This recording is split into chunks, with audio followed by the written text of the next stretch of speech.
हम अपने पुराने जमाने की बात करें ना, तो हम दो तरीके की आर्थिक गतिविधियां करते थे दोस्तों। सबसे पहले पशुपालन और उसके बाद आती है खेती। अब पशुपालन में तो हमें ज्यादातर हथियारों और औजारों की जरूरत पड़ती नहीं थी, तो बात आती है खेती में। खेती में हमें जुताई, बुआई ये सब करने के लिए काफी सारे औजारों की जरूरत पड़ती है। ठीक है, तो हम पुराने जमाने में थे, हमारे पास कोई इतने औजार तो थे नहीं। औजार कैसे थे? हमारे हड्डी और पत्थर से बने हुए थे। लेकिन अब बात ये आती थी कि कहीं जगह पर क्या ठोस सतह जब आती थी ना, तो ये पत्थर और हड्डियों के हथियार काम नहीं करते थे, ये टूट जाते थे।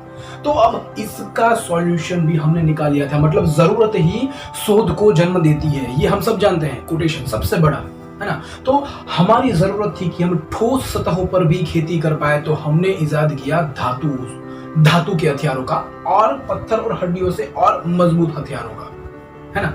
तो अब उसमें क्या था कि भैया हम लोगों ने धातु और पत्थर यानी कि इन दोनों के मिश्रण के औजार बनाए। और सबसे पहली धातु जो हम इंसानों ने यूज की वो कौन सी थी? वो थी तांबा। सबसे पहले हमने तांबा ही यूज किया।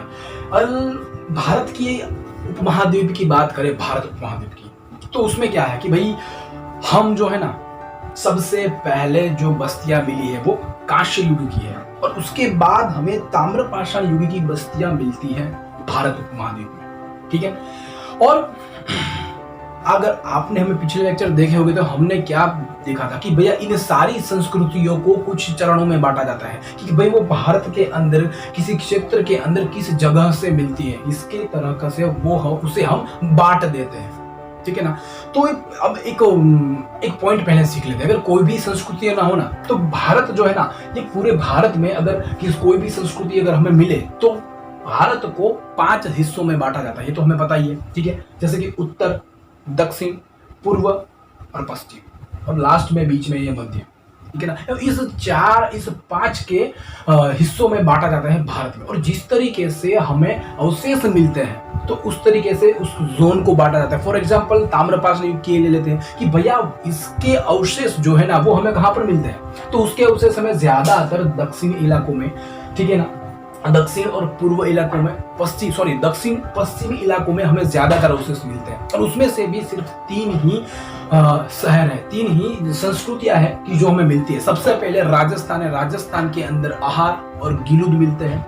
ठीक है, और दूसरे के बाद मध्य प्रदेश के अंदर जो है मालवा, कयथा और एरन की संस्कृतियां मिलती है।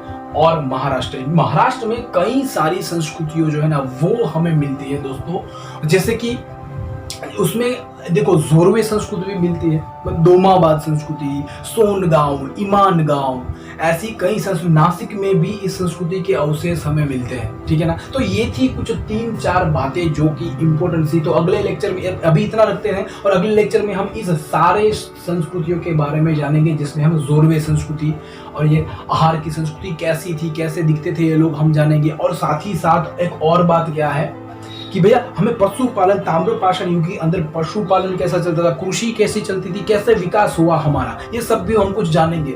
ठीक है, थैंक्स फॉर वॉचिंग।